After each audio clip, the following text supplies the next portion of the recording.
В началото на 2013 година искам да поздравя всички и особено на първо място Кмета да не забрави да поздрави. Кмета.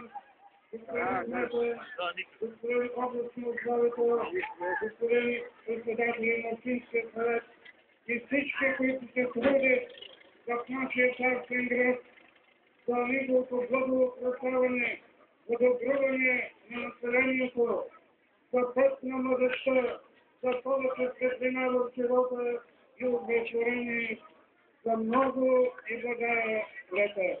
На всички вас, брати и сестри, мили съграждани, финчани, желая от Бога крепост, сили, благощастие, успех в труда, многолетие и всичко това, за което се дува човека на тази земя.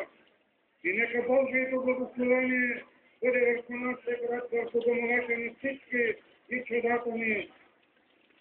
За слава и чест на нашия прекрасен и трудолив народ и за вечността и благощастието на нашата родина, майка България. Амин. Щастлив празник и много години.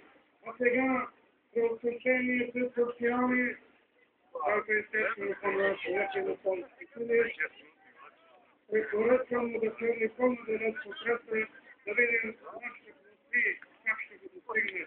Да се насладим на тази прекрасна благословена гледка. За благословение на доброто естество и на всички живеещи около великата река Дунав. В името на Отца и Сина и Светия Дух. Амин.